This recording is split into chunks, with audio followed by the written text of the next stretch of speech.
머스크가 워싱턴 간 사이 테슬라 주가 7주 연속 내렸다. 일론 머스크가 이끄는 전기차 업체 테슬라 주가가 7주 연속 하락했다. 2010년 6월 상장 이후 주간 단위 최장기간 하락이다. 뉴욕 증권거래소에 따르면 지난 7일 테슬라 주가는 전일보다 0.30% 내린 262.67달러에 마감했다. 머스크가 정부 효율부 수장으로 트럼프 2기 행정부에 합류했을 때부터 테슬라 주가 하락이 시작됐다.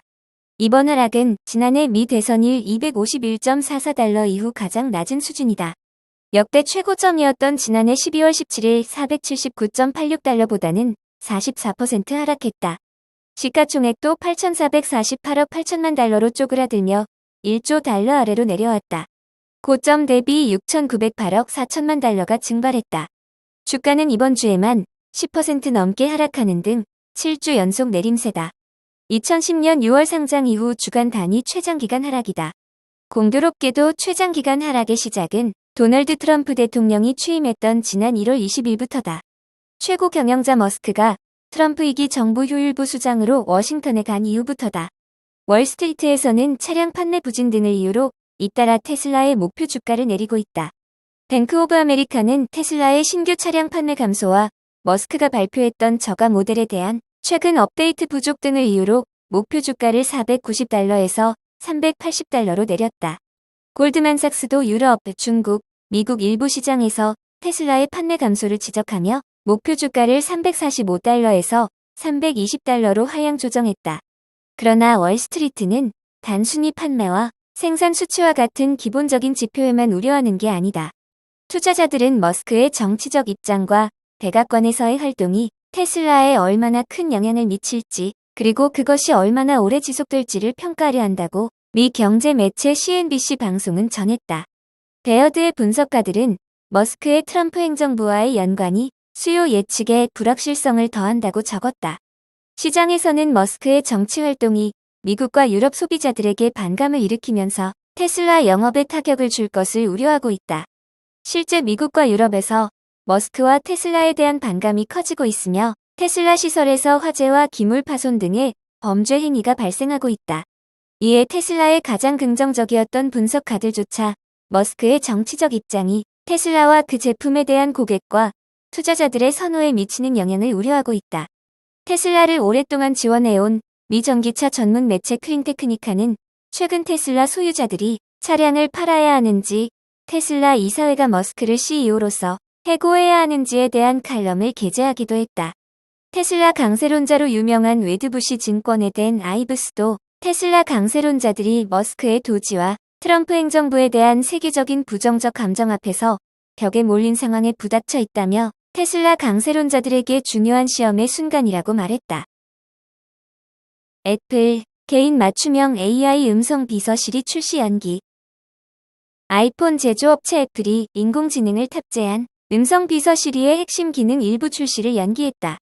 애플은 성명을 통해 더욱 개인화된 시리의 기능 출시를 연기한다고 밝혔다.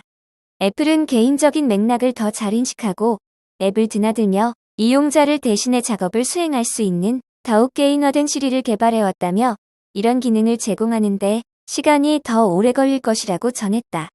그러면서 이 기능이 내년에 출시될 것으로 예상한다고 덧붙였다. 애플은 연기 이유에 대해서는 밝히지 않았다. 더욱 개인화된 시리는 이용자의 데이터를 활용해 일상과 관계 등 개인적인 맥락을 이해함으로써 이용자를 위한 작업을 할 수 있는 기능이다. 애플의 핵심적인 AI 기능 중 하나로 팀 쿡 최고 경영자는 이를 단순한 AI가 아닌 개인 인텔리전스라며 애플의 다음 큰 도약이라고 말하기도 했다. 챗GPT와 통합한 시리는 지난해 출시된 바 있다. 이 기능은 작년 6월 연례 세계 개발자 회의에서 처음 공개됐다.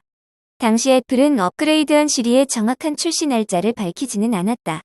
다만 이 기능은 아이폰 운영체제 iOS 18.4에 포함될 계획이었고 iOS 18.4는 오는 4월에 출시될 예정이었다.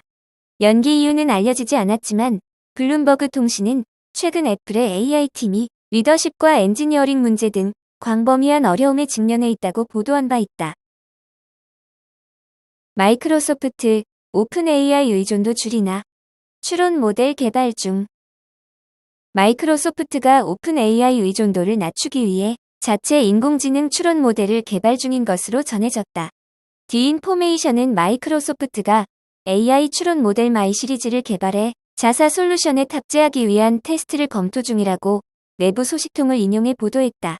마이 모델9는 오픈 AI의 GPT-5처럼 생각사슬 기법을 갖춘 추론 모델 형태다. 문제 해결 과정을 여러 단계로 나눠 논리적으로 정리해 답을 도출하는 식으로 작동한다. 마이는 오픈 AI, 엔트로픽의 신형 AI 모델과 대등한 성능을 갖춘 것으로 전해졌다. 내부 관계자는 마이크로소프트가 이 모델을 마이크로소프트 365 코파일럿에 도입할 가능성이 높다고 밝혔다. 기존 오픈소스 소형 모델인 파이보다 규모 큰 마이 모델9을 해당 제품에 테스트 중이라는 설명이다.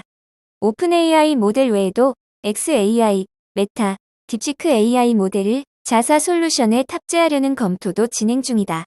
마이크로소프트는 올해 말 해당 모델을 API 형태로 공개하는 방안도 고려 중인 것으로 알려졌다. 외부 개발자들이 이를 활용해 자체 애플리케이션에 AI 기능을 통합할 수 있도록 도우려는 목표다. 외신은 향후 마이크로소프트가 AI 기술 비용을 줄이고 오픈 AI 의존도를 낮출 것으로 봤다. 마이크로소프트와 오픈 AI는 이번 보도에 대한 공식 입장을 밝히지 않았다.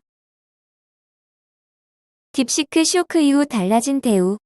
바이두 딤섬 채권 불티. 중국의 대형 기술기업 바이두가 예상을 뛰어넘는 가격의 채권을 매각했다. 딥시크 쇼크 이후 중국 기술에 대한 외부 시각이 개선된 데다 인공지능 열풍까지 겹쳐 시장의 대우가 달라졌다는 평가가 나온다. 블룸버그 통신에 따르면 바이두는 이날 채권 매각을 통해 14억 달러를 조달했다. 바이두는 5년 만기와 10년 만기 두 종류의 위안화표시 채권을 매각했으며 쿠폰 금리는 각각 2.7%, 3%로 책정했다. 이는 4개월 전 경쟁사인 알리바바의 쿠폰 금리보다 10bp 낮다. 금리와 반대로 움직이는 채권 가격은 더 비싸진 것이다. 이번 채권 매각은 낮은 금리 외에도 약 4년 만에 역외 시장에서, 즉 해외 투자자들도 참여가 가능한 상황에서 진행됐다는 점에서 그 의미가 작지 않다. 올해 1월 딥시크가 전 세계적인 주목을 받으면서 중국 기술에 대한 투자 심리가 대폭 개선된 것이 바이두의 자신감을 키웠다. 블룸버그는 중국 정부가 딥시크 쇼크를 계기로 경제 회복을 위한 혁신 기술을 지원하겠다고 약속하면서 최근 중국에서 기술주에서도 랠리가 촉발했다고 부연했다. 바이두는 채권 매각을 통해 조달한 자금으로 4월 만기가 돌아오는 6억 달러 규모의 기존 부채를 상환하고 나머지는 일반 목적으로 사용할 예정이다.